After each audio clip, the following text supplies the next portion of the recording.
Good evening, or good morning, or good afternoon. Really, I don't know when you're watching this. But anyway, hey guys. So tonight, what we're going to be doing is talking about setting up your first project, the first assignment in shading, lighting, and rendering. So what we're going to be doing is basically going through the steps. I'm going to set up kind of a quick one, talk about some of the things that I'm looking for, and show you how I might go about it. Okay. One of the things I want to talk about is the actual assignment. It's called the Gang Makes a Parody. So this first assignment is basically you guys getting to play around with RenderMan, get used to creating shaders, playing with the shader properties, creating lights, messing around with the lights, maybe making a volume. And the direction for you guys is to recreate a cinematic shot from a film. And you're also going to be required to utilize a character rig.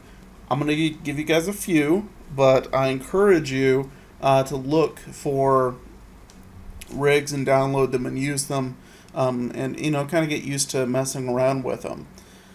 So, so basically just recreate something from a film, and we should be able to pick out what the film is. You're going to be recreating the lighting, maybe try to recreate material types. I know that might be difficult, but, if, say something's glass on the screen, then you would make something out of glass or whatever. So, whatever. But the objects don't have to be the same. The setting doesn't have to be the same. It should be something, a little bit funny, kind of like a parody, so to speak, of the of the original source material. So you guys have 2 weeks to do this. It's going to be due on September 4th, and you'll be turning in a TIFF image to me and a screenshot of the reference shot that you were inspired by, and this is going to be 1920 by 1080. All right. So what I am going to be kind of trying to recreate is this shot. It's just kind of, I don't know. I love Raiders of the Lost Ark, and I think this is just kind of a funny shot of him sitting there, thinking about how he's going to steal this golden idol. So let's go ahead and let's go ahead and kind of bring in our actors, our rigs, and kind of build up like a little small scene. Set up some lights, and then we'll do it. All right. So. Who I'm going to bring in is actually a rig I've been using for quite a while. His name is Onimaru. He is a Japanese farmer that I've been using for basically the past 2 years for a project called Oni. So he's a kind of a skinny Japanese cartoony farmer type. So in order to kind of pull him into the scene, I'm going to go to File, and I'm also going to go to Import.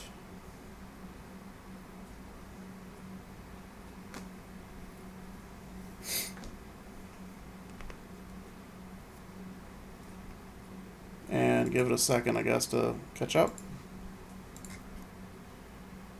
Alright. And I'm just going to go ahead and navigate to where my file is sitting. So I have mine actually in a project folder. And actually, let's talk about setting up a project folder, because this is going to be really important for you guys. So you guys probably should have done project folders before, but let's just go back over it. So a project folder is essentially going to be a folder that everything for your project sits in. All the scenes, assets, any rendered images, source images for textures, anything that is related to that project goes in that folder, and it has to stay in that folder. And if you ever need to take your project somewhere else and open it up on a different computer, you need to take that entire folder with you in order for it to actually work and reopen correctly. If you don't, you run the risk of running into some really messed up issues. Okay, like textures not attaching. If you used XGen scenes might not open up properly. If you use Dynamics might not cache properly. So you got to make sure that you are always setting your project, and you always have a project folder for every single project that you guys work on. And these are different project folders, not the same one for the entire semester. Okay, so do different ones. So I'm going to go ahead and make a new one. We're just going to go ahead and name it Assignment 1. And I want to go ahead and put it on, let's say, my desktop.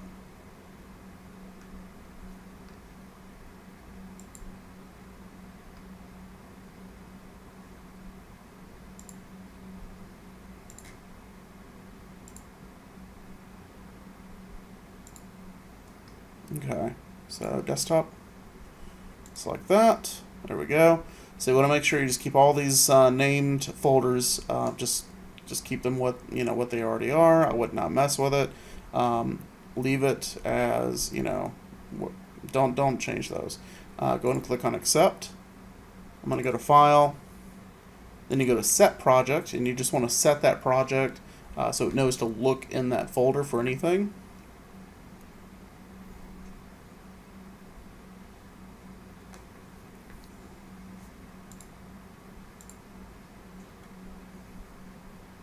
Alright, click on that, click Set, and we're good to go. Alright, so I need to go back to Import. And actually, to be honest, maybe we should talk about this for a second. So importing, so I'm actually going to be importing a rig, but what we probably should be doing is called referencing. Referencing is if you build up a character or you have a character using in multiple shots, you would reference that character into the shots versus importing.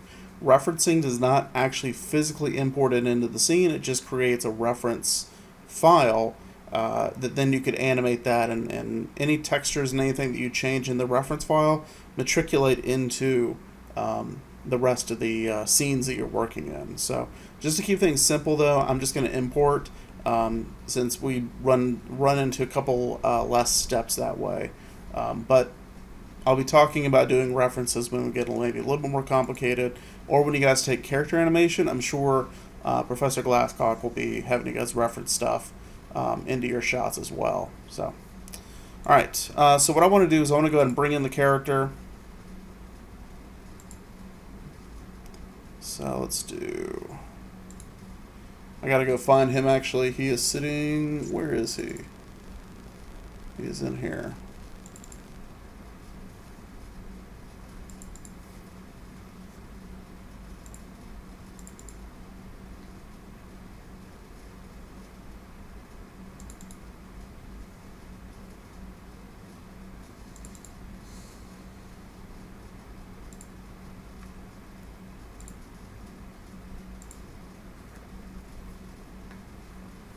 Okay.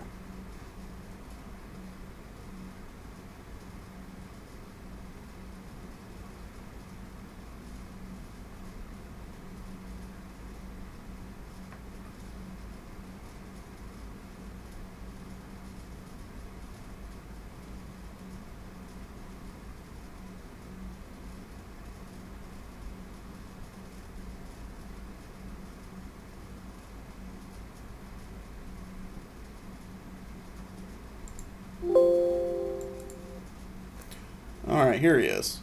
So he's showing up all black. The reason why is because the viewport isn't really showing any of the shaders. He actually does have assigned to him, which is fine. We're actually going to get rid of all of these and create just all new shaders. So what I'm going to do is actually just go ahead and click on, where is it? This button right here. And that is going to replace basically whatever it's showing here with just a default Lambert. So it's going to be a little bit easier on the system to look at. Yeah, so this is a character rig if you've never seen one before, and character rigs are used to animate. We can move them around, we can pose them, and that's kind of the point. It's like a little puppet, and he's pretty fun to use. Let's simplify this. I actually do have some display layers here in the channel box. And I am going to turn off his joints, which actually already are turned off. So then I'm going to go under Show, and then turn off his joints there. So there's a few extra showing there. Alright. So, for character rigs, they're pretty easy to use. Basically, you just grab controllers, which these are called controllers. Every one of these little shapes we can grab, rotate, move around however you need to. We even have sub-controllers here for like his fingers. So you'll see that if I click on all of these, I have things for like curl, spread,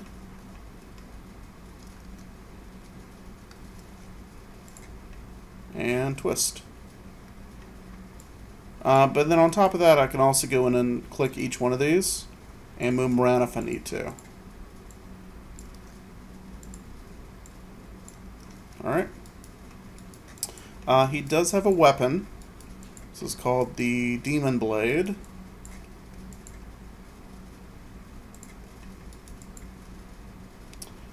And we can actually attach it to a hand if we need to. Whatever. So we can actually stick it to his hand, or if we, whatever we need to. Alright.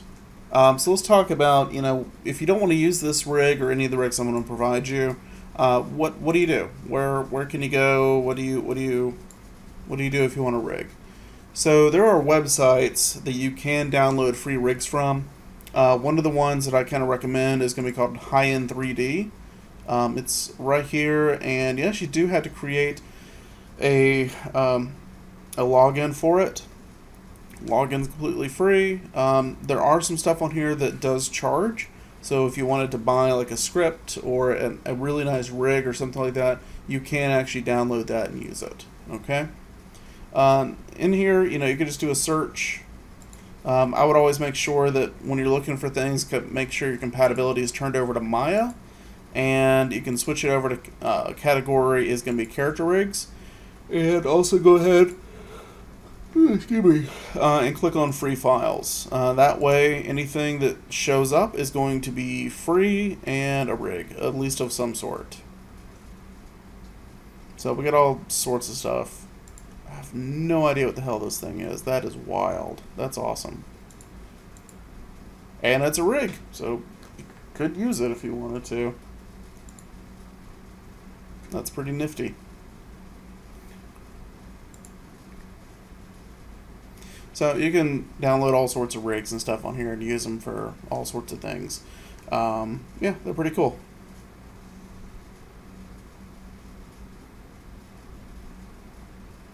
Alright, so you guys can have fun with that. So anyway, let's go back to this. And so what I want to do is talk about a couple things that are kind of prominent in this scene. So in this particular shot, we have Indiana Jones is basically standing right in front of a pillar. He's got an object he's really paying close attention to. He's thinking about it with his hand on his chin. We see that the lighting right now is kind of coming down, but it's hitting this gold object. And then that gold object is basically illuminating everything around it. Because we can see like gold light and stuff over here. Now, this is actually fake. What they did when they were shooting this is they probably had some guy sitting down here with a light pointing up at Indiana Jones's face. So it looks like there's more gold actually shining into his face, because this hat really would cover a lot of the light that's coming down from above. And we notice we don't see any sort of shadow under this light. We also see different tones of light, different temperatures. We have a little bit of a cooler light coming up from above, and coming down from below is really warm. Okay? Something else further back is the rest of the shot is entirely blurry. So when directors do this, what they're doing is they're basically saying, this is what you need to look at. Even this character in the foreground, while important, is not as important as Harrison Ford's face right now. You have to look at this. And so by doing a directed focal shift, or basically changing the depth of field on the camera, we are basically saying you need to look specifically in this area. This is also useful because if you have kind of a crappy background, or you have stuff that just doesn't look very good, unfocusing the background, you don't notice the problems as much. So kind of helpful. All right, so in order for this to be kind of a parody, I was thinking kind of what maybe might be funny for him to be obsessing over. So let's go ahead and start making some sort of environment for him to exist in real quick. So I'm going to do the same thing. It's going to be kind of a hallway.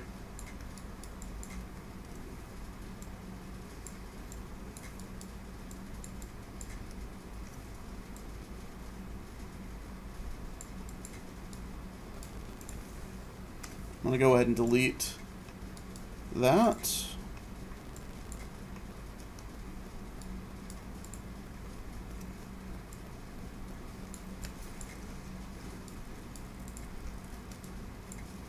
I'm just going to go ahead and push that back quite a bit. And I'm going to go and extrude this so it has just a little bit of a thickness. The reason why I'm doing that is because the inside of the box actually has a negative normal to it, which normals are the positive or negative sides of a face on a polygon, and negative normals typically don't render as well or have light pass through them properly. So by extruding, I'm just making sure that what's facing the inside of this box is actually the positive side of a normal. So that's why I did that. Okay. So I'm going to go ahead and just kind of move this down right here. And I'm going to put some objects that can kind of get a little blurry in the background.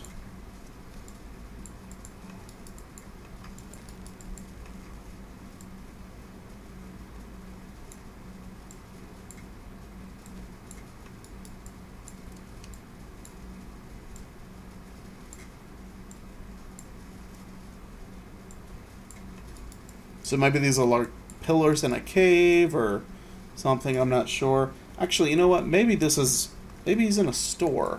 Maybe that's what he's doing. So maybe we have like racks or shelves. That could be kind of interesting.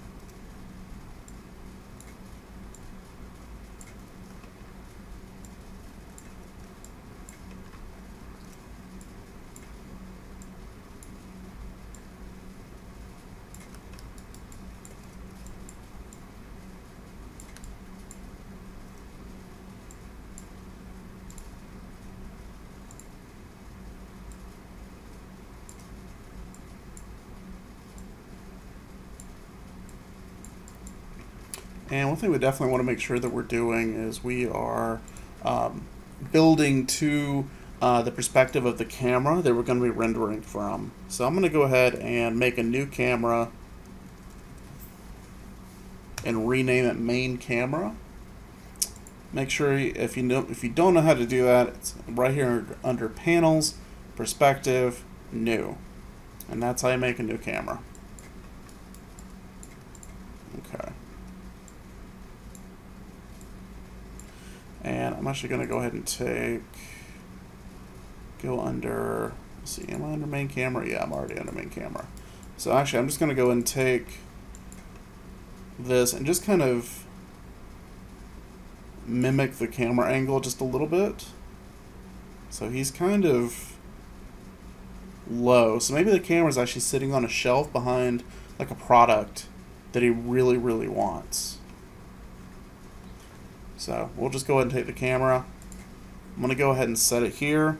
I'm going to go and set a key pressing S on the keyboard, and you'll see that that this will all turn red. Okay. Now the reason why I do this is because if I go around and say move the camera in a different direction accidentally, I can go to my timeline, pop it down, and you'll see that if I just click on another frame on the timeline, it'll actually go back to position. So it's pretty useful to do that. So actually, let's do a split view. I'm going to go down here to my split view. Choose one camera to be my main camera, and the other one is going to be my perspective. So the reason why I'm doing this is so I can move around while I'm keeping the same view inside the camera. And also in the main camera, I'm going to go ahead and set this up with a resolution gate. So I'm going to go ahead and click on that right there. The resolution gate is basically going to allow me to see exactly what is going to render in the camera, where here the aspect ratio of this viewport is clearly not 1920 by 1080. Because 1920 by 1080 is basically like a 2-to-1 ratio. This is like a 1-to-1. Where here, this is much closer to the correct aspect ratio that I'm wanting. Alright.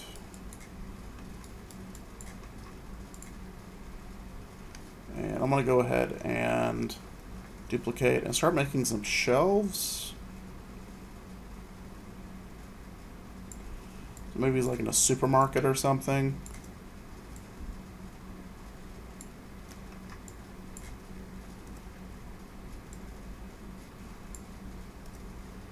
It's a really wide supermarket shelf, I guess.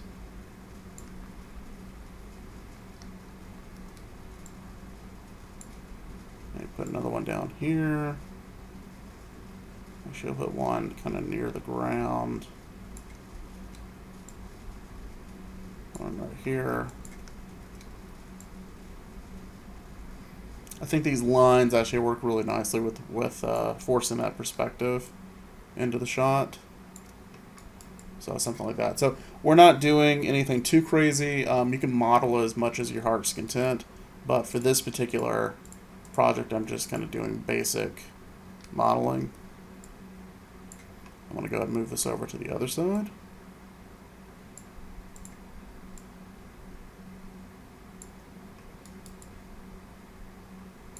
So something like that. And then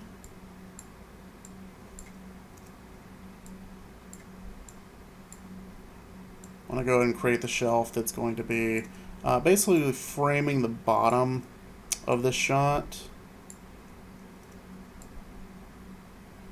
So right about there.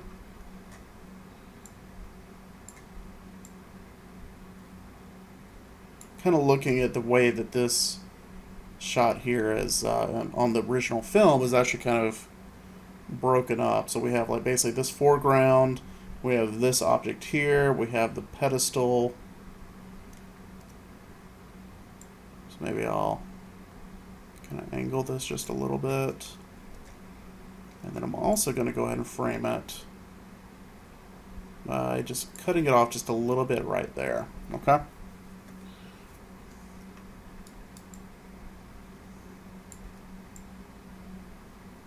Okay. So let's go ahead and kind of pose him.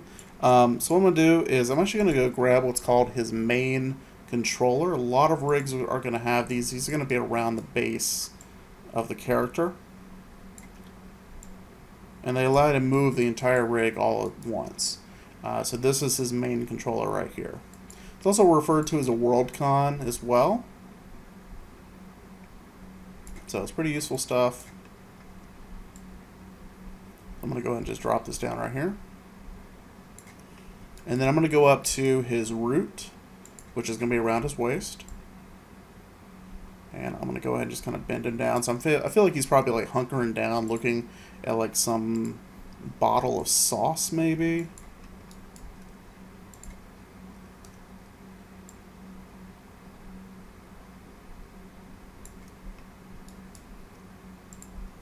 Go back and like rotate this back just a little bit.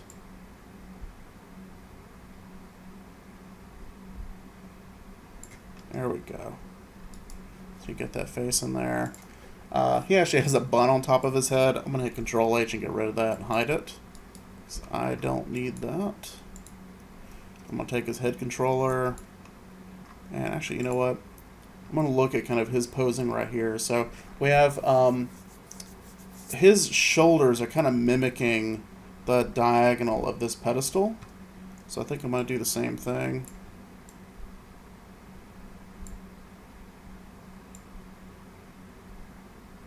Just a little bit. Bring him down a little bit further. Just like that. So you notice that like he's not, there's no way he's standing here. There's no way. It doesn't work like that.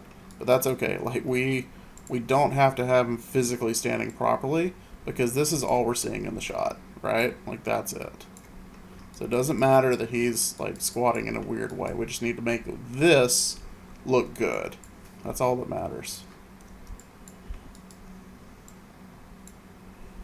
So I'm going to go and grab his neck top controller.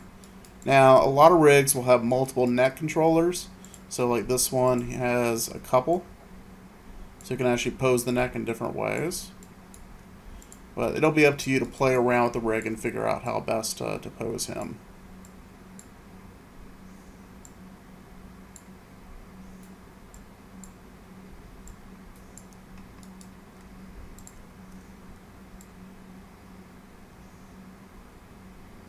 I'm going to go and take his hat. He has a little hat controller.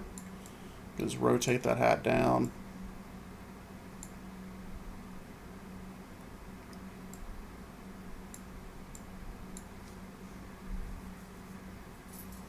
And actually, I'm going to go and save this shot real quick. Just in case. You never know. Okay. Just got it saved. Alright. So I'm going to go ahead and take a little liberty with the posing here.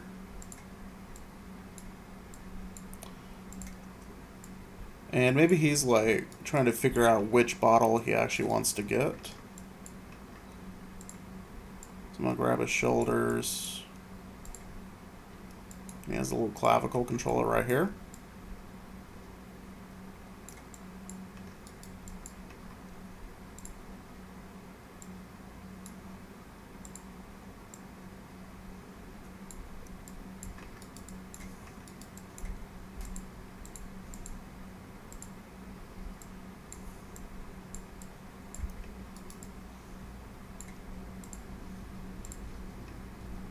And then I'm going to go ahead and just kind of pose the fingers a little bit.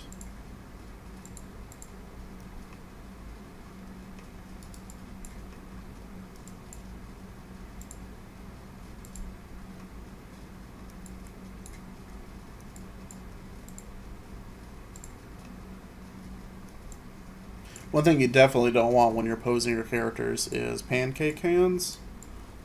That's when you don't actually move the fingers at all and they look like they're just paddles. So make sure you pose your hands, because that is really sad to see when someone doesn't take the time to actually pose their hands.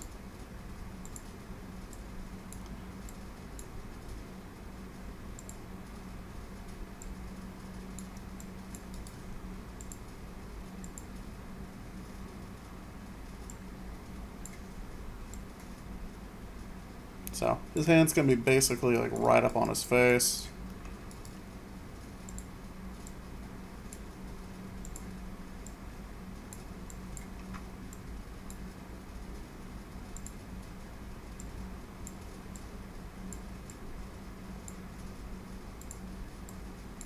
And actually, this is a pain in the butt, so I'm going to go and switch his hands, this hand over to IK. That's just a different control scheme if you're not familiar with it. It allows me to control his wrist and basically repose the entire hand all at once. It's way easier to use, depending on what you're trying to get it to do. So for this one, it's probably going to be easier to do it this way.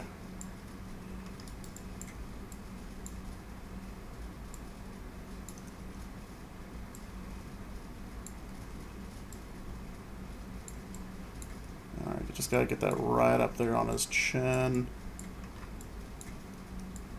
Alright, there we go.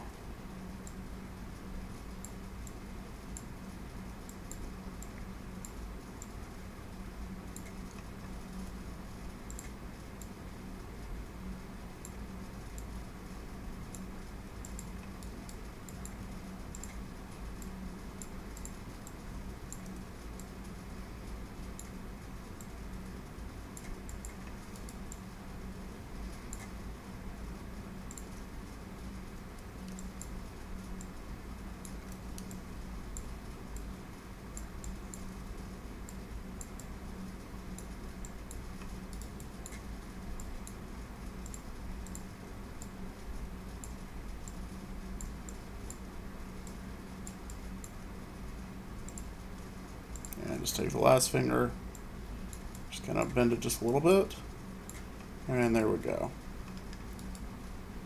Alright, let's go ahead and get that eye line. So it really is just like looking out the corner, kind of over to the right, so make sure we do that. It's got a bit of a hard expression on his eyes, on his brow, so I'm going to go ahead and, he has brow controllers right here. You can also mess with them right here. So, depends on whichever, you can do both. Honestly, you can do both.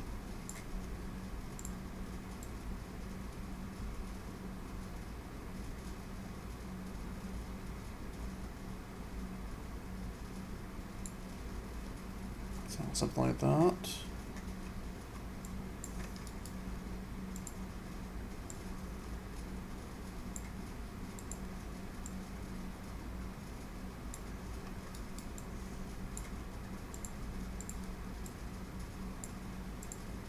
Kind of mess with those lips a little bit.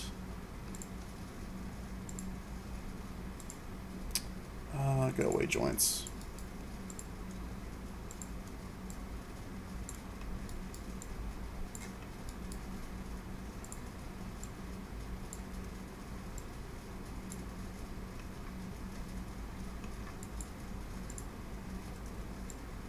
I'm just kind of playing around with the cheeks, the cheekbones, just kind of get a little more of a pose out of him, just to make it look a little more interesting. Alright. Let's save that real quick. And let's go ahead and put... let's do like a couple of bottles. Maybe it's like a, I don't know, hot sauce bottle or something that he's trying to choose between. God knows that's a very heavy decision that you have to make sometimes in the grocery store. Do you go with the garlic, or do you go with like a sweet and spicy? You know, what do you do? What do you do when you're choosing hot sauce? All right.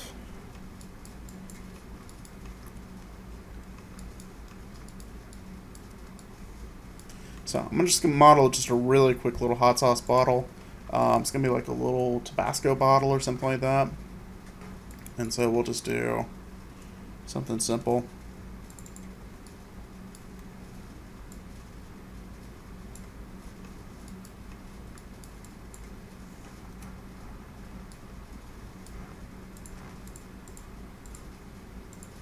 Actually, no, I don't need to do that. Let's just do this. Bring it in. And then I'm going to grab the faces again. And we're just going to extrude up to create the neck of the bottle. Nothing complicated here. Nothing complicated.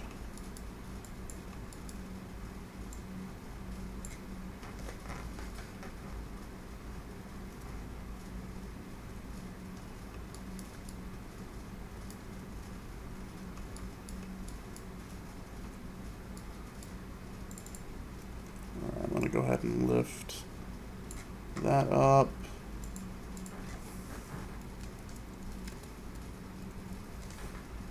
Let's see.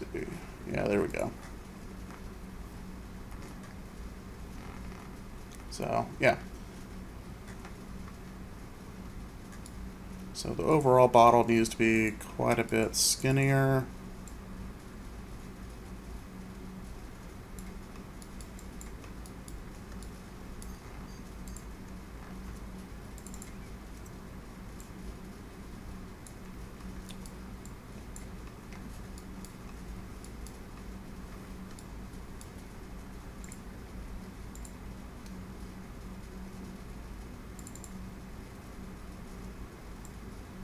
And I'll bring that out.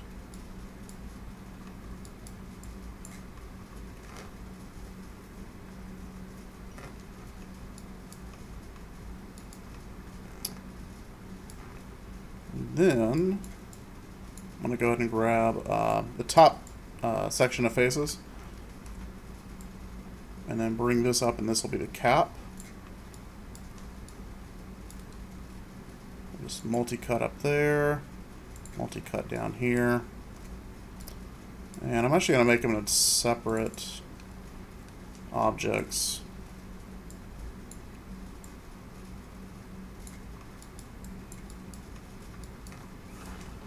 And with that extraction, I'm going to go ahead and delete, so it is going to be two separate pieces. And then that, haven't separated them yet, though. They're just not contiguous.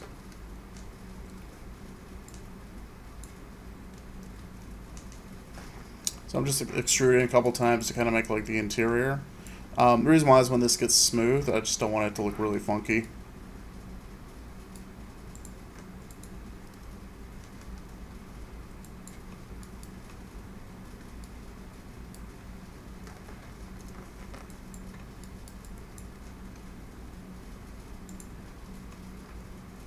Alright. 3. That's not bad. I would say that looks like a Tabasco bottle of some sort. Possibly.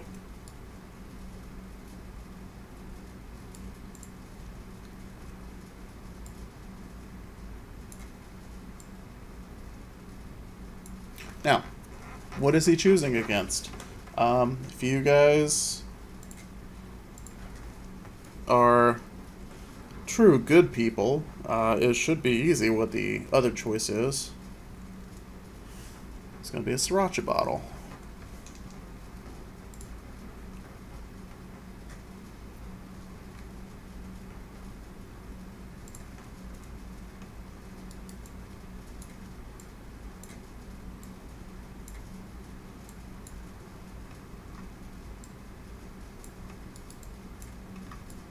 So we'll make just a real simple approximation to a Sriracha.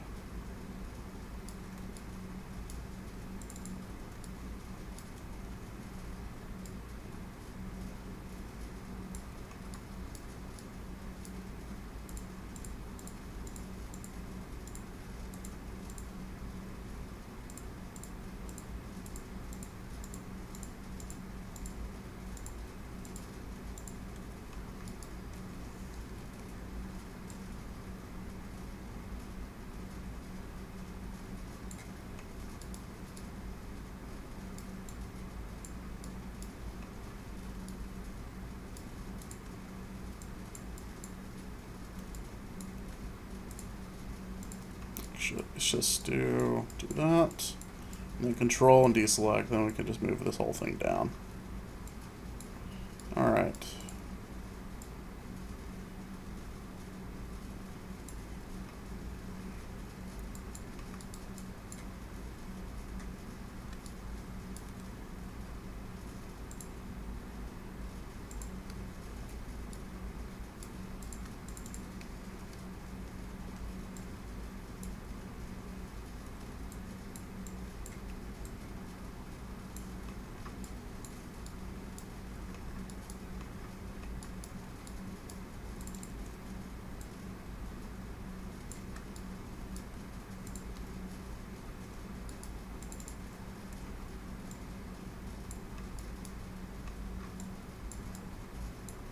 Alright, so that's the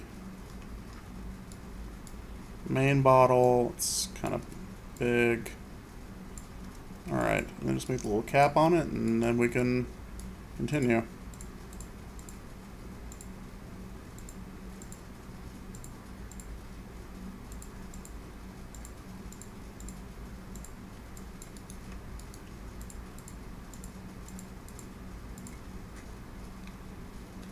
Sure we didn't grab any extra faces. Alright, bring that up. Bring that, so another extrusion. Bring that up to about there. Now I'm going to extrude in. Extrude up and then in again. I'm just kind of looking at like this little profile right here.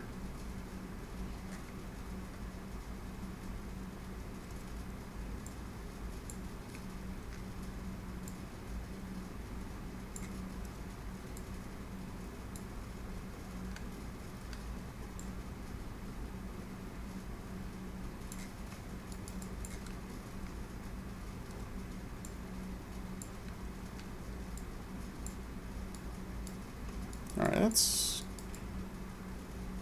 kind of like a Sriracha bottle. Maybe the neck is a little long.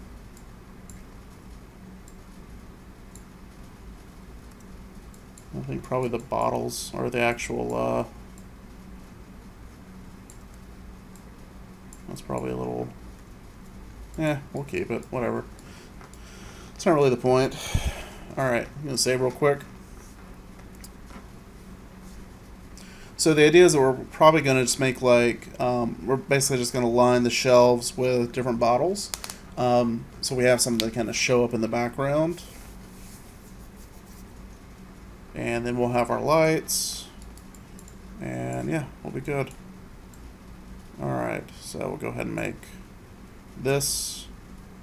I'll go ahead and position this one. The decision. Which one do you get?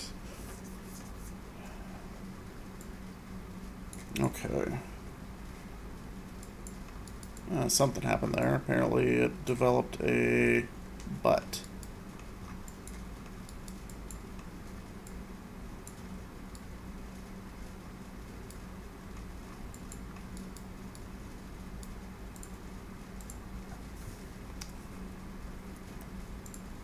Excuse me while I fix this really quickly. I'm just going to delete the extra faces.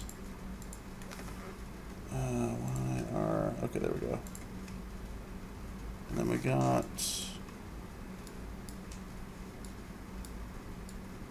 this. What are you? Okay. That's weird.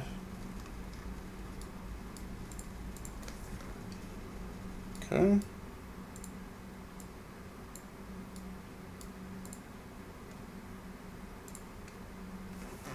Okay.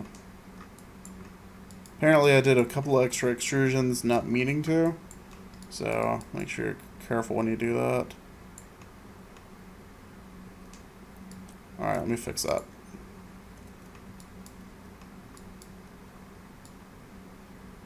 So I'm just going to take my target weld down to there.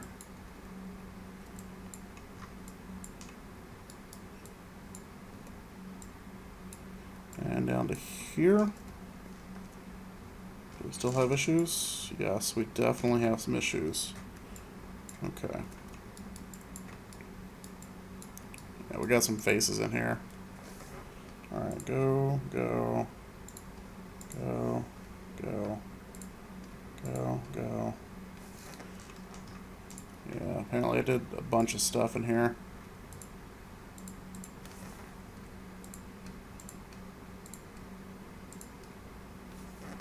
Okay.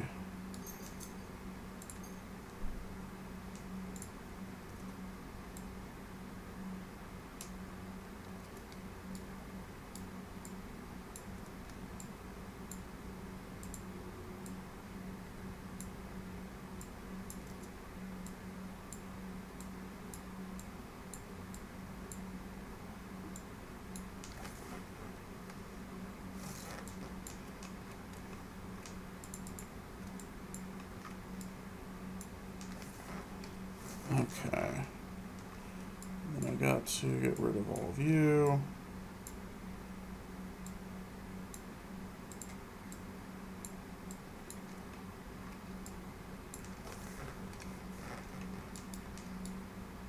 And just real quickly, I'm just going to go ahead and select all the vertices. Go under Mesh, Edit Mesh. Yes, Edit Mesh. Merge. And it should merge anything that's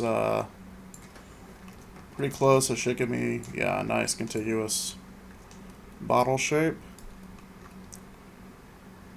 Alright. There we go. Now we look good. Excellent. Okay. Alright. So let's go and set up some lighting now, and then we'll do some shaders. Actually, no, let's do the shaders first. So I'm going to go ahead and give him, let's see, I'm going to give him actually a couple of shaders. So actually I need the,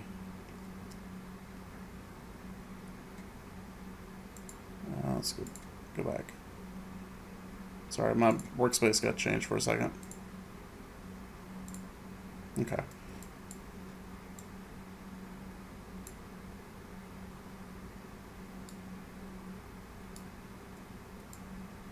So anyway, I'm going to go ahead and give him a Pixar surface. And we'll just go ahead and name this first Pixar surface Sriracha Shader. And then the cap, I'm actually going to give it a different shader. Since basically this is mainly just red and green, I would like to have that color shift in there. So I'm going to do another one. And this is going to be Sriracha cap. Okay. Do the same thing here. We're going to do another one. This is going to be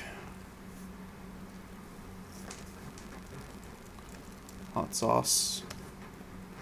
And then we'll go ahead and grab the cap, face, double click.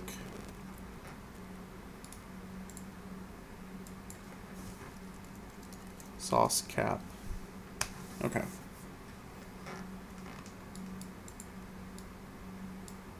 Alright, so if I go ahead and open up my Hypershade, we can kind of take a look at the shaders that we have in here. So you're going to notice I have a bunch of shaders actually, and this is all because of the shaders that I use for him. But he's going to get all new shaders anyways, so you don't really need to worry about that. And you're also not going to really, for any of the rigs you guys will be downloading, you're not going to be using the shaders that come on them naturally. Probably because they're not using RenderMan, and none of those shaders are going to work with RenderMan anyways. And two, you shouldn't, because you should be building up your own shaders. So make sure you guys are actually going to be making your own, okay? Alright, so let's go ahead and go under, let's do hot sauce cap.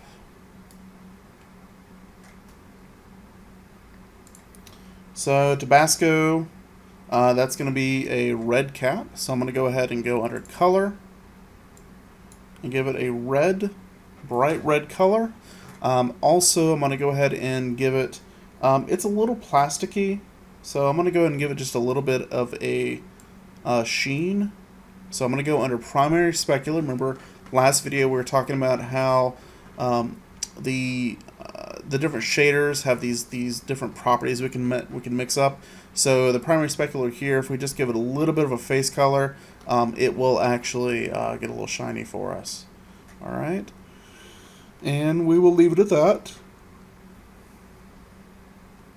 Sriracha cap. I'm going to go ahead and graph that one. Go to color, and obviously it's got to be a green, like bright green. Yeah, that's like neon green. If you want to, we could even try to sample that color right there. So, did a sample.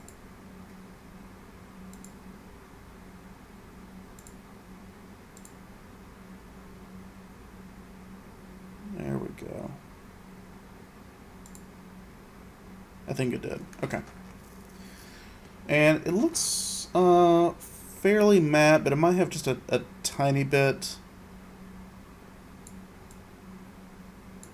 of something in there. I'm going to go ahead and go to the other Sriracha, the Sriracha Shader, and that's going to be pretty much bright red. Almost a little orange, to be honest. And that does definitely have like a specular highlight that's a bit rough. So we're going to go ahead and go up to probably about here. And we're going to up the roughness just a bit as well. And we're going to kind of test all these out in a second. And then my hot sauce shader right here. So this is actually glass, where the other one was plastic. And so it's definitely going to become an orangey red.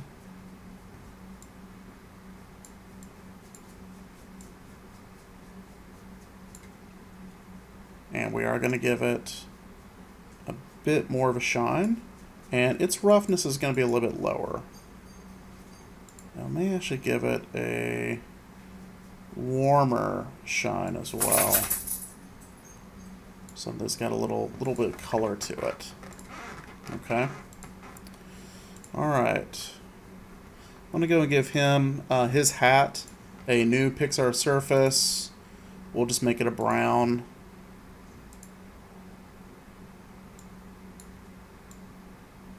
Something like that. I'm gonna go grab his skin. The little balls right here again are controllers, so you're not gonna be putting any sort of shaders on those. But just the skin will make him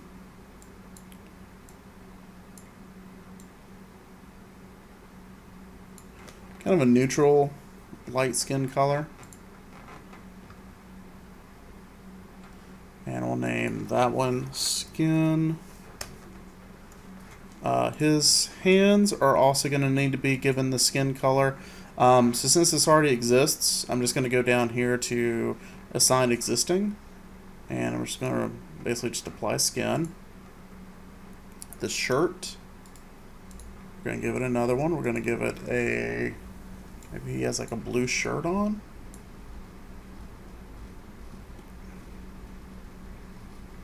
Maybe something, but maybe like a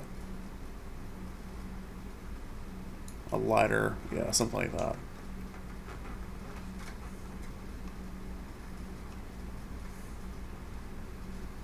Okay. And we're going to need to go ahead and kind of put in some lights.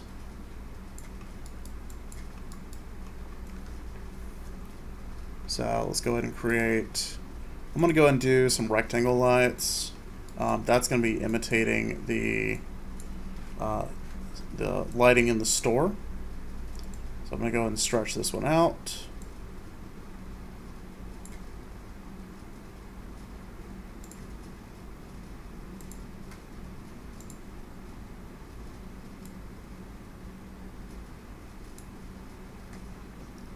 And let's go ahead and make sure we get this at -90. Okay.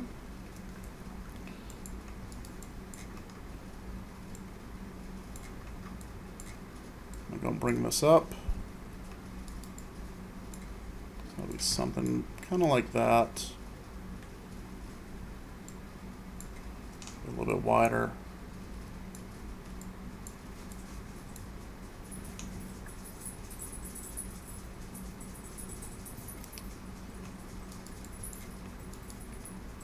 And then I'm going to go ahead and, you know what? Let's test this out, see what this looks like. So I'm going to go actually, I want to get rid of his controllers and stuff and make sure none of those render. So I'm just going to go to a display layer that's called controllers and turn those off. And let's see. So I'm going to make sure that I'm actually rendering out the proper camera, I'm going to go ahead and click in this display port or viewport and go ahead and hit enter. So we're just looking at this one, and then I'm going to click on preview render, and it should give us a preview render.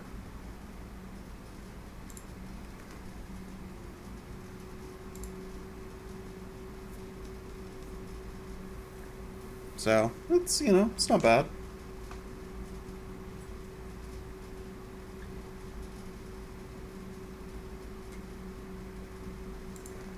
Not nearly enough light, but we can see where we're kind of coming from with this.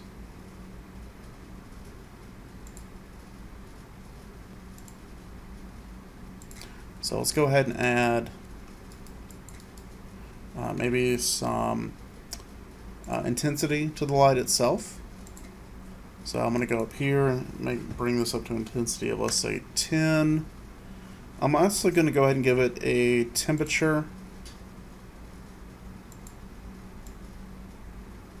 And remember, we were talking about in the original shot, I was saying that the light up here is a little bit cooler. It's not as warm as the light coming off of here, so I think I'm going to do something similar, but it's going to be kind of a reddish light coming from the hot sauce. So I'm just going to bring up the temperature just a little bit up here. And then I'm going to go ahead and make a few of these.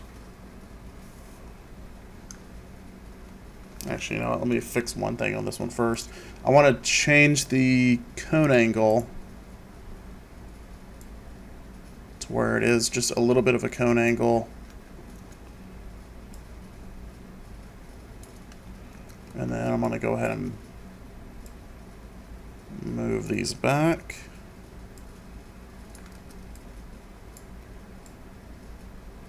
Okay. And then we'll go ahead and re-render the image.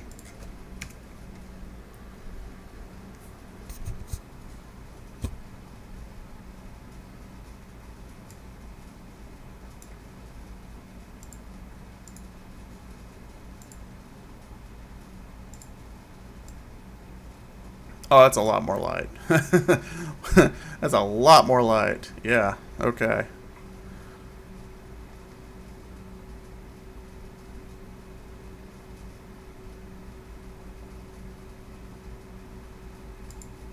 All right.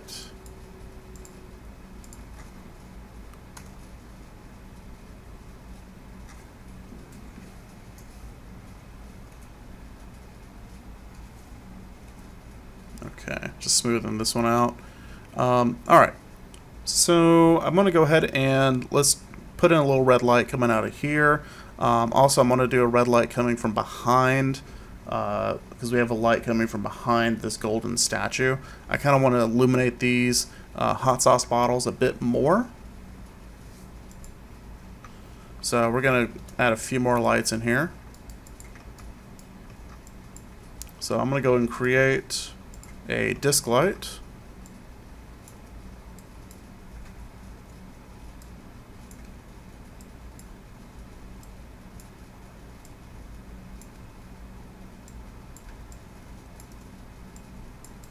And again, this is to mimic this highlight on his face.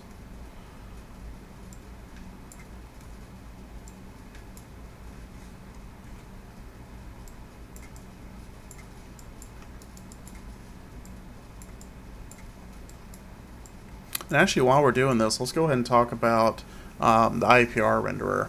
So we actually do have a Ipr renderer, which means it'll render in real time.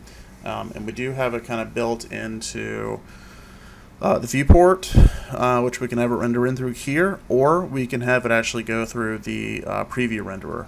So it is kind of, it does tend to slow things down a little bit, so I don't use it that much, but I do want to show it to you so you are aware of it. If you go over here to renderer, and then switch it over to RenderMan in your viewport, it will actually render this as an image.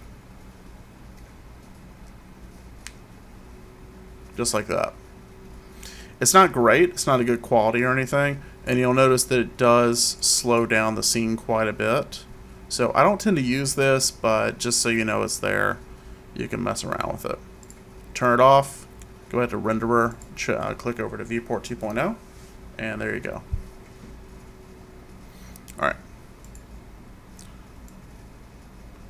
So let's do red. Kind of moving over to there.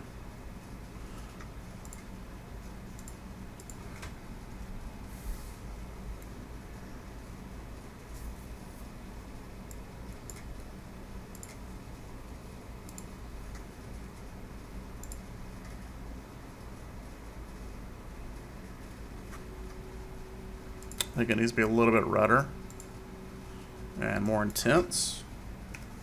So let's do 3. I'm going to do a temperature. I'm going to lower the temperature. And also I'm going to do one more of a reddish light. And we'll take this light and kind of angle it. Trying to position a little bit better.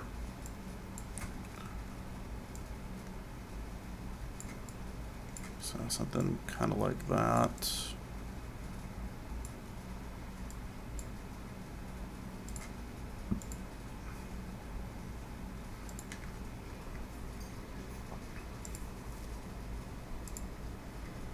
Yeah, there we go. Alright, it's not bad. I'm going to go and duplicate this light. I'm going to bring it up, put it behind the two lights here. Actually, I'm going to put it kind of behind the camera a little bit. And I'm going to drop the intensity to like a 1. I just want it to highlight the back of the bottles.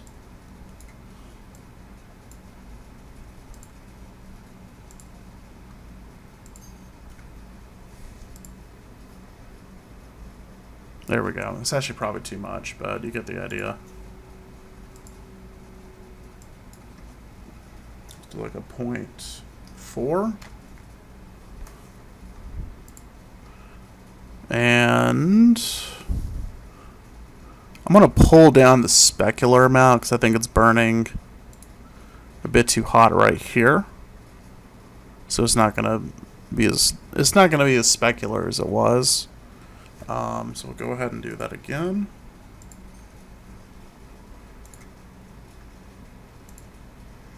So you'll see the difference there.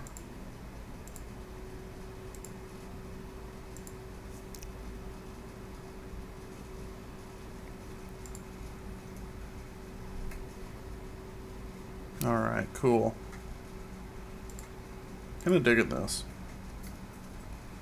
Alright, so I'm going to go ahead and put another bottle here. Duplicate this, put another bottle right here.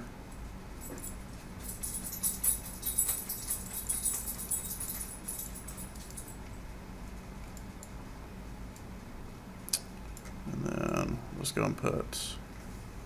Actually, I don't think I need that bottle there. Let's see. Okay.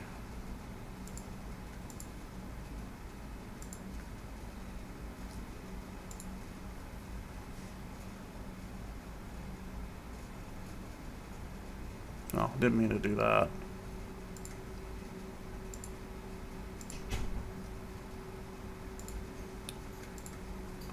Let's go ahead and render that again. There we go. So, all right.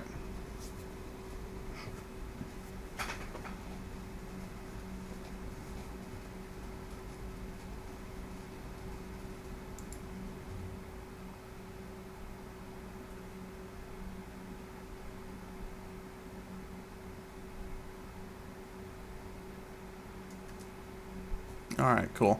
So I'm gonna take a break. I'll come back and we will continue working on this. But you already kind of see where we're going. You know, we've got the construction of the image set up. We've got it with a fairly compelling layout with our diagonal lines and our perspective here. We can definitely tell that this is kind of mimicking the Raiders of the Lost Ark shot. So yeah, this is working out pretty well. So I'm gonna go take a break and I'll come back and we will finish this up.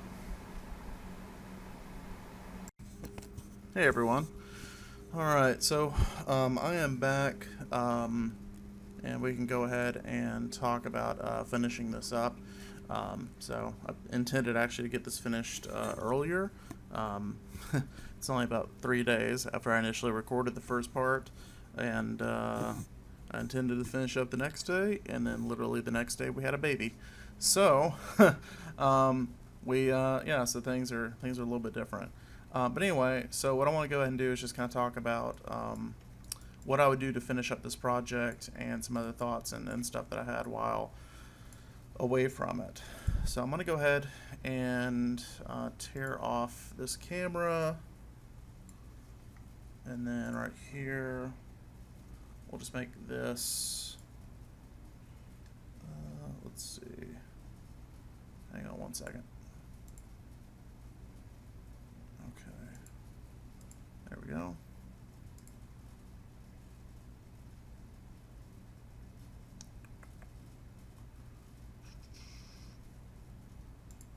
Okay.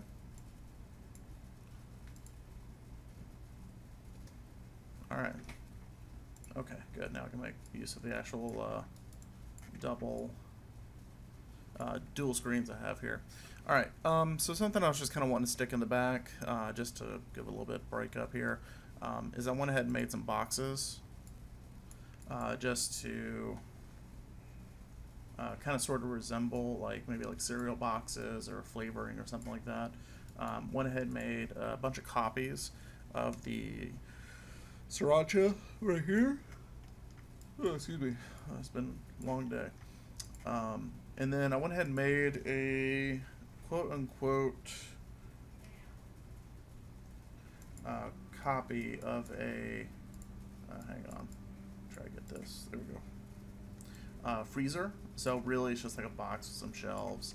And then this is going to be like a glass panel that's going to be sitting in the front. And then this can be, I don't know, ice cream, I don't know. I guess it's just ice cream. But yeah, so just kind of proxying what ice cream is going to look like. So whatever you want, it can be it. So that'll work. Alright, so let's go ahead and just kind of add in some shaders. I'm going to go ahead and take just these three, and we're going to make a new shader. Pixar surface, just a new one, and this one's going to be, let's make it maybe like a chocolatey brown color or something like that. Give it a little bit of a specularity, maybe like ice or something is on it, and then we kind of break it up with some roughness. This one we can make it into, let's see, let's make these two. This will be cherry, and then this one is going to be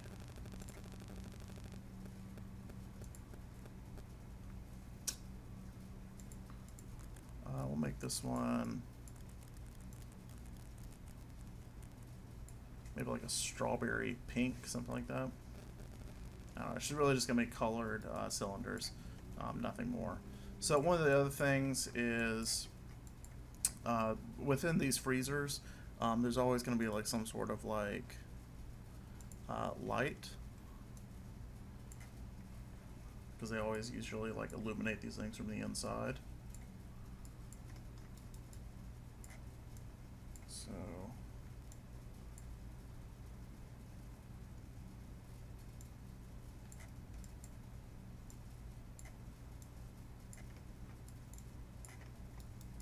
alright, just move this guy over here. Okay.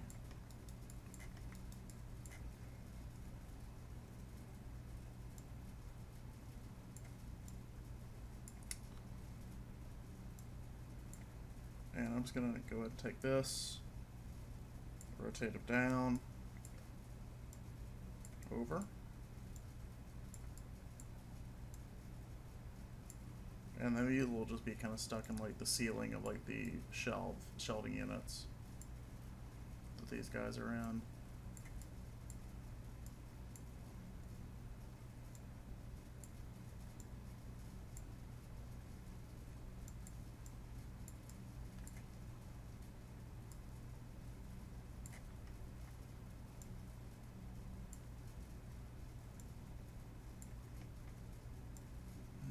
Something like that. And we'll go and give them an intensity of 2.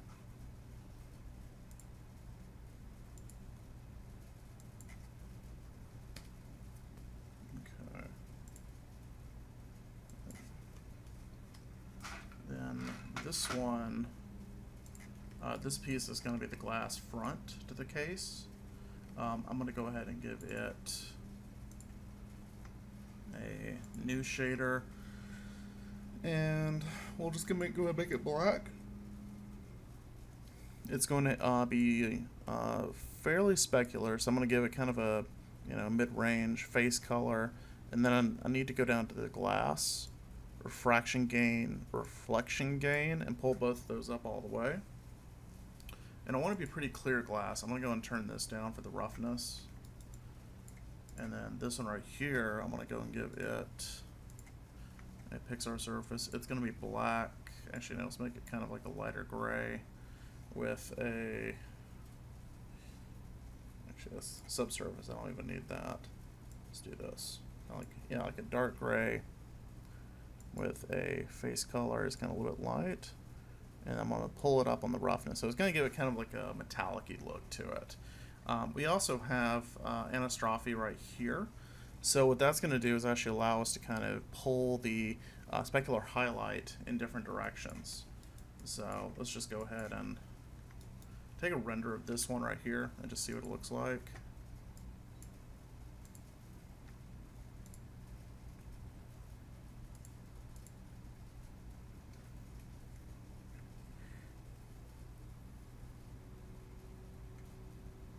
So that's not bad. Let's go ahead and I'm going to go back to the glass. Actually, I want to turn down the face color here. So I think we're getting a bit high of a specular highlight right here. And I'm actually going to go ahead and turn down the roughness. So maybe this glass, it should have a pretty good reflection, but I think it's maybe just a little too rough. And yeah, so we'll just go ahead and render that one more time.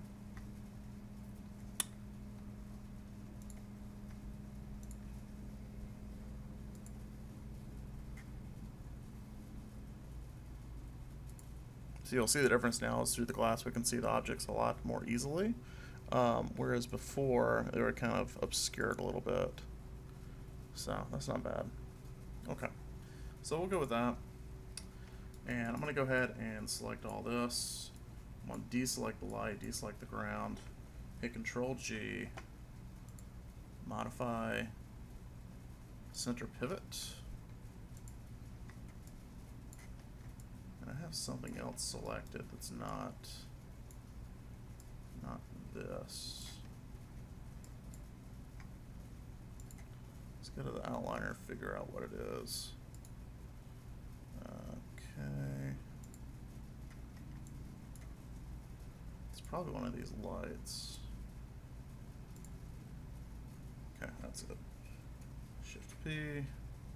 Okay, so apparently one of the lights from the scene was mixed into the group. Center pivot again, there we go. Alright. So I'm just going to go and take that, hit Control D, duplicate it, and we're just going to move it all the way down. We'll take both of these, grab their groups by hitting up on the keyboard, and then I want to move them down to basically where you can actually see them in the scene. Like, there's no real use in having these if you can't actually see the dang things in the shot, right? So I'm just going to go and set these up. Okay. Alright. So let's go ahead and take a render and see what it looks like from the main camera.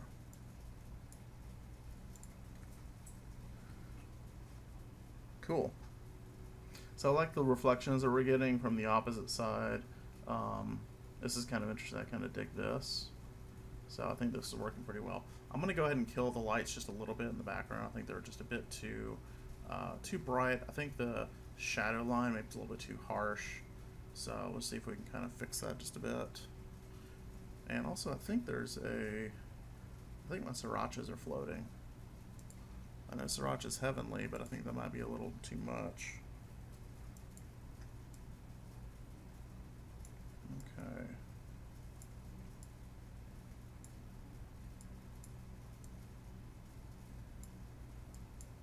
So just take all that, lower that down, and there we go. Alright. I'm gonna take this light right here. Take it down to maybe like a 2. We'll take this one down to a 2 also.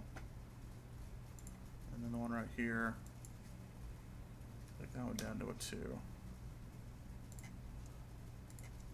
And render again. Okay, so it's taking, we're kind of losing a little bit of detail in the background, which is fine. This is our focus is right up here anyways. This is all just filler, and that's really all that matters, is we're just filling this area.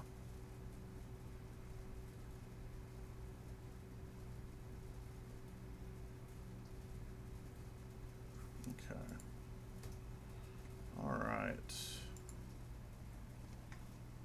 Alright, so I'm going to grab my mesh, hit 3 to smooth it out. So that when it renders smooth, which is what I want for this one. And we're also going to go ahead and do depth of field. So that's actually something that we can do inside the camera.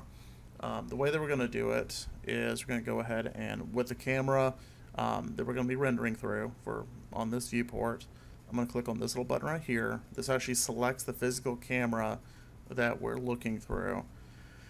Over here in the attribute editor, we're going to go to main camera shape, scroll down to depth of field. Alright, and so what that's going to do is if we go ahead and hit the check mark, you'll see that everything turns blurry.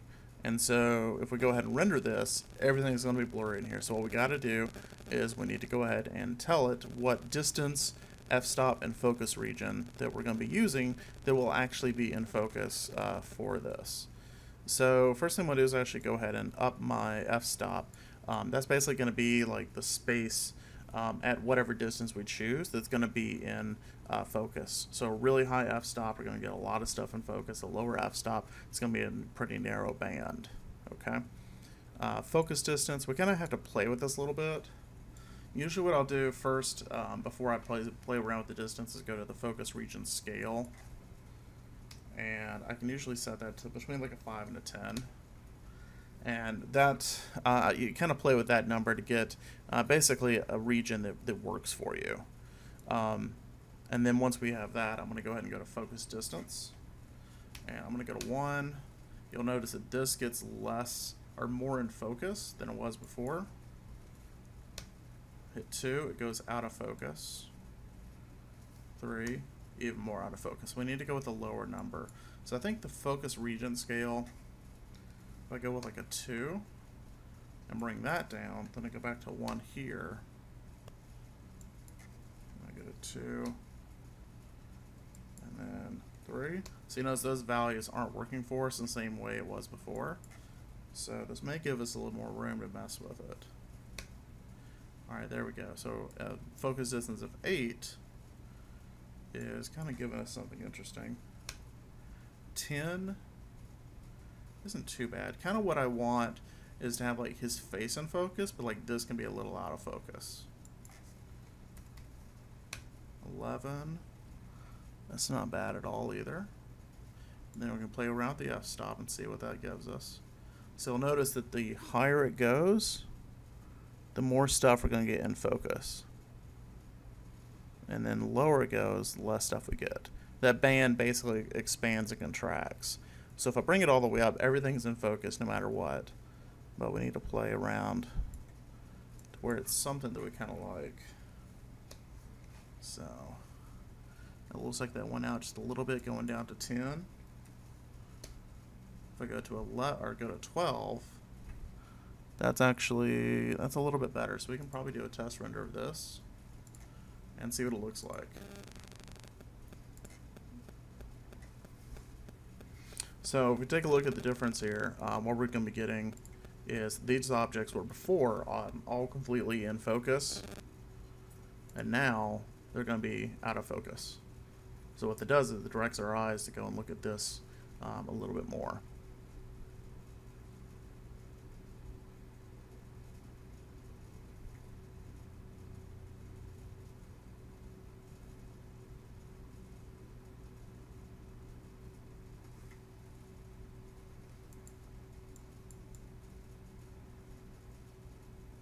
Alright. So, honestly, I think I'm going to go and stop there. We'll just go and keep this second video short, but that's pretty much it for setting up the actual render, or not setting up the render, but setting up the lights and stuff. Like, this is working kind of how I want it to work. There's, obviously more things we can do to bring more color to this, but really our focus right here is kind of recreating the parody scene of some film, and this does it. This does it, fairly well. So let's go and talk about kind of giving us, a nicer quality image. So right now I'm only rendering about 960 by 540. So let's go ahead and go to render stats, and I'm going to go ahead and change my renderable camera to main camera, because we're actually going to batch render the image that you guys will be turning in, and we're going to be changing it to an HD 1080. You want to make sure that the path here is going to the folder that you set your project for. So mine's not, so I need to actually go and fix that. So I'm going to go to, let me go and save this real quick. So I'm going to go to set project.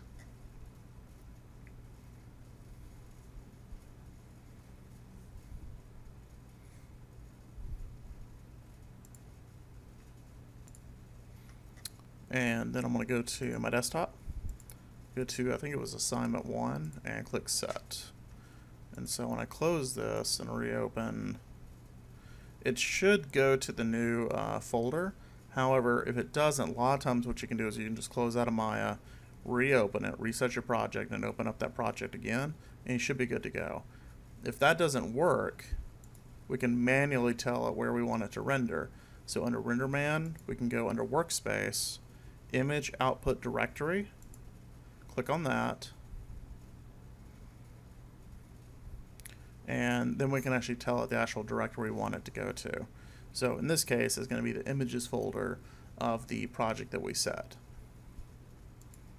So we're going to go to desktop. It's not going to be new project, it will be assignment 1 images, and we'll click save. So then if we go back here to common, you'll see the path now changes to users, John, desktop, assignment 1 images. That's exactly what I want. Alright, we're going to leave it at current frame because we're not doing animation, so we're just doing one image. Let me go and talk a couple things right here. So the name it's going to give your file is going to be dependent on basically what it says right here for image file format. If you want to change this, you can actually go in and insert and right click, and then there's like a whole list of like unique names you can put in here, in which we can talk more about like what some of this stuff means, but essentially the way it breaks down is the scene, which the scene for us is called 1, the layer, which we don't really have a layer, so it's not really going to give that much of a name. Camera, the camera we're using is called main camera, and then it'll have another name for AOV, which is going to be the pass that it's rendering. So this one's probably going to be called like beauty variance or something like that. And then it'll have F4, which that is, that's just the 0 padded frame number. So it's going to be called like, 001 or something like that. And then dot extension. Okay. So for us, it'll be like .exr. All right. That's pretty much it. So if we go under sampling, right now my samples are set to 128. We'll go up a little bit higher than that. We can go to 256. And I think that'll be it. We'll go ahead and leave it at that. Alright, so if I go up to here, I can click on, actually, yeah, we can just click on like batch render. And then it'll ask you, do you want to do this? And you say yes. And then it'll bring up a window right here. So this is called the local queue. Anything that we batch render is going to be basically saved as a new scene file. And then that scene file is opened in a program called local queue. This local queue, we can spool multiple scenes to this local queue. So we can basically have like multiple scenes or shots or whatever from a film, spool it to this one program, and it'll just go bang, bang, bang, bang, bang straight through all of these. So it's pretty simple. But definitely, no matter what, while it's working, don't close this window. Leave it open. You can actually close Maya while this is working, but don't close this window. All right. Under here for the local queue, a couple things. This is the job that's active. Anything else listed below it is going to be either past jobs or future jobs. So if you right click, you'll see where it says pause new task launches. So anything you add on to it, it's going to try to launch that task. You can just tell it to pause. You can tell it to pause the current job that you're working on. So if you need to do something else in the computer for a minute, you can actually just tell it to pause and it'll do it. Tell it to unpause, you can tell it to restart, and you can tell it to delete the job. So if you need to stop rendering, right click, delete job is how you stop rendering. If you click on the active one, we see the job commands. So depending on what exactly you're rendering or how much, what type of scene you're rendering, you may have like just a couple of commands, or you may have like 500. So like for the film that I've worked on, a lot of my jobs, you usually have somewhere between 90 and 200 and something job commands, because there's a lot of frames in what it's doing. So right here, this one is basically just the one job command for rendering out that one single shot, or that one single image, and that's all it is for. And then if you want to, you click on that, and then it'll give you any sort of commands or anything like that. And here, if you have something that says like error, you can actually click on this, scroll down, and it'll tell you maybe what the error was for. Maybe there's like a shader that didn't have something attached properly, or maybe something just wasn't working properly. If you have issues, look that error up, okay? Because that will help you. All right. If you have something, if it just says error, you can a lot of times just right click and restart the command. I'll have it when I'm doing something called denoising commands. I can tell them just to go back and restart, and it'll go back through it. Sometimes it hiccups or whatever, and you can just let it try to rework itself back through. And sometimes that works. Sometimes it doesn't. It really just kind of depends on exactly what you're doing. But just be aware, keep an eye on it, so that if it does error out, you're not wasting time. Okay? Now, granted, you're only doing this for, one image. It really shouldn't take that long, but you can kind of get sort of an idea of how long this might take to render out this image. So right now, we're at about 12%, and we're at about 3 minutes. So, 12%, let's say we're on 10%, 3 minutes. So this might take about 35 minutes to render out the whole image. Okay? Which is fine. I mean, that's completely normal. It's actually a little fast, to be honest. But anyway, so that should be it. Once it renders out, you'll get an EXR file that will open up in the images folder. So this is like a bunch of my images that have been rendered out, but you'll see basically it looks like this with like a big long name on it. And so this EXR file is not the TIFF image that I'm looking for. So what you're going to have to do is you're going to want to open this file up, and honestly I would probably go ahead and suggest After Effects. You can technically open this up in Photoshop. I don't mess with EXRs in Photoshop too much, so I don't really remember the workflow for it, but I've spent a pretty good amount of time doing this in After Effects, so it's pretty simple. So anyway, when this renders out, I'll go ahead and open this up in After Effects, and we can take a look at it.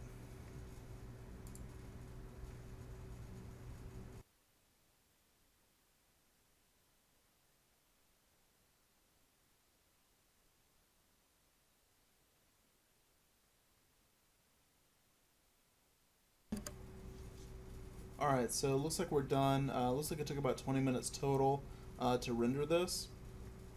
So once it's finished, go ahead and go to where you have After Effects and open it up.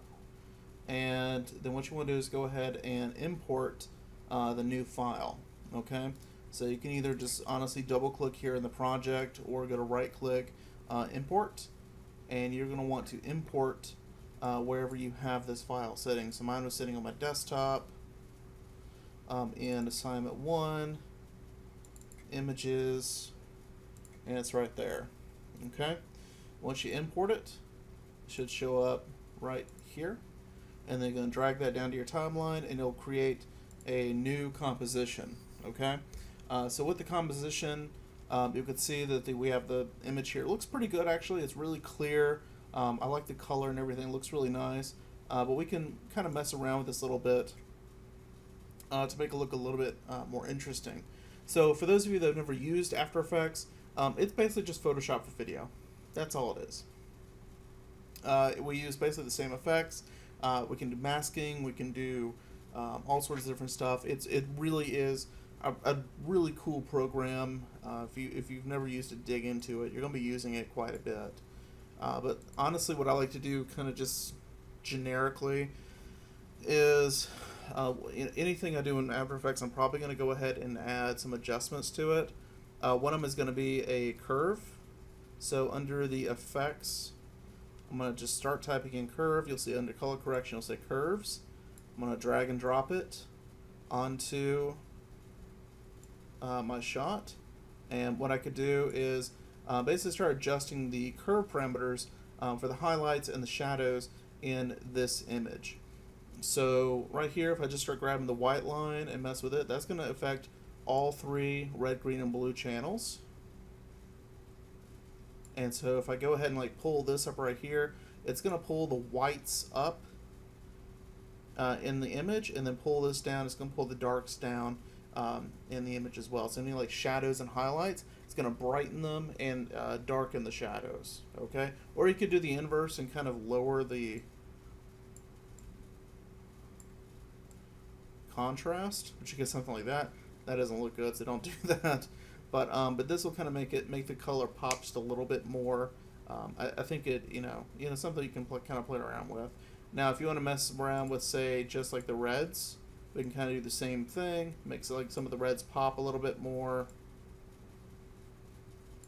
and then switch over to like green.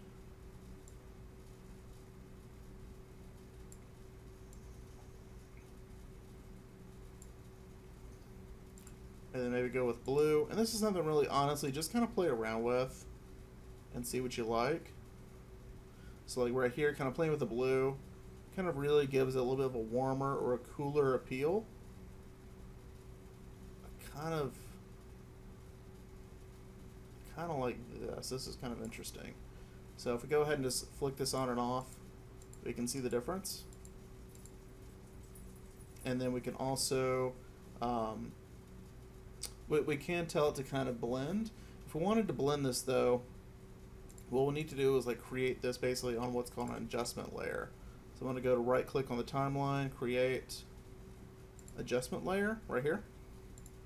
And I can actually move this curves effect onto the adjustment layer.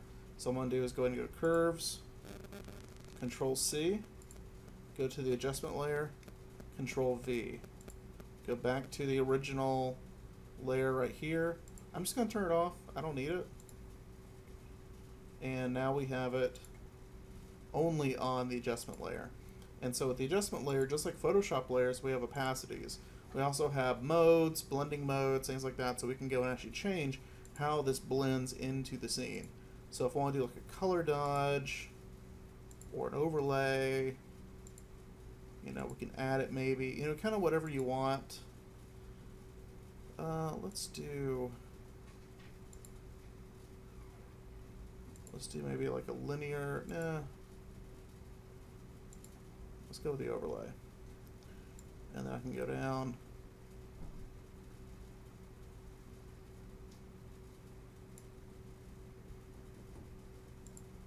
And you'll see the difference here.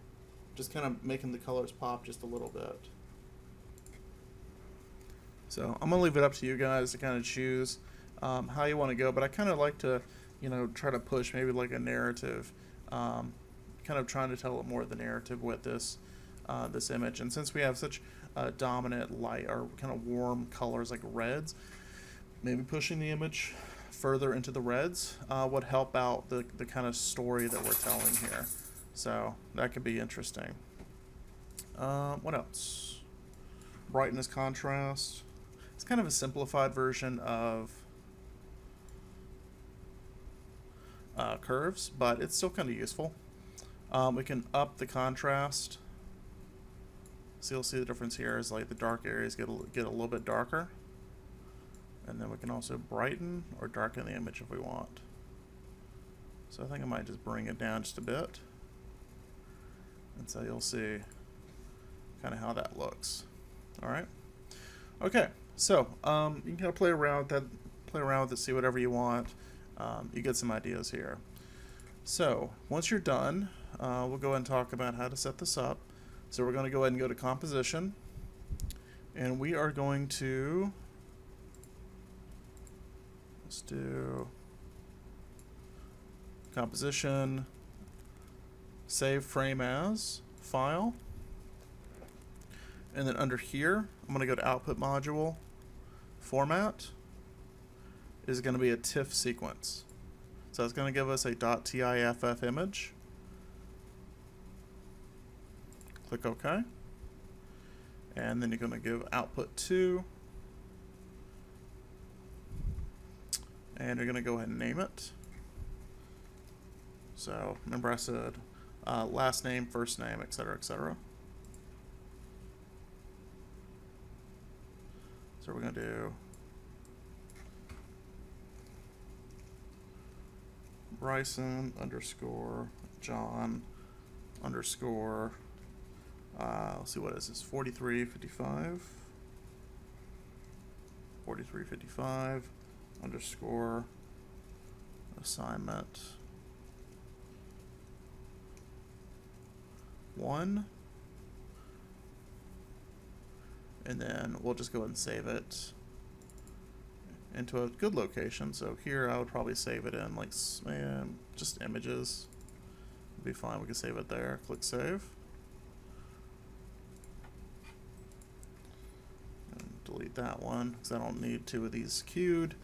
And then once you're ready, just go ahead and click render. And it's done. So now we have the image right there. And that's what you're going to turn in for me. Okay? So that's really it. Basically from start to finish, we're trying to create something that looks visually interesting. Where you're using depth of field, lighting.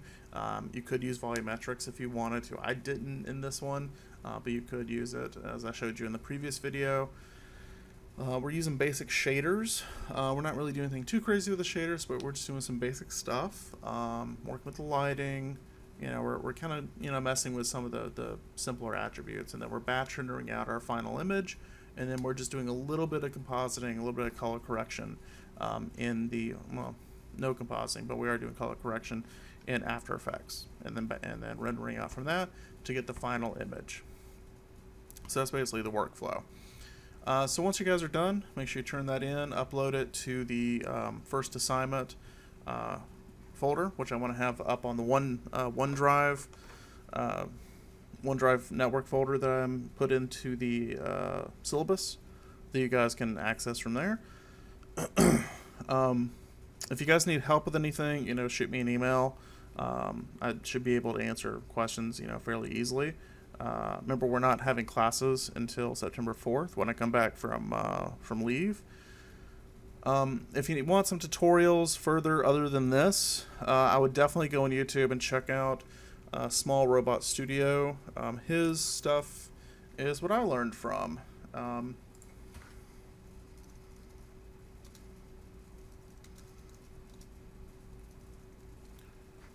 And it's pretty good. He's really good with what he does. I really enjoy his videos. A lot of it deals with RenderMan. So like a week ago, he did a RenderMan on neon signs. He does like different materials and stuff. It's pretty cool stuff. So I would definitely take a look at his information and see what you can get out of it. Okay. All right. Again, if you have any questions, feel free to contact me through email. And yeah, if nothing else, I will see you guys in class. Have a good one.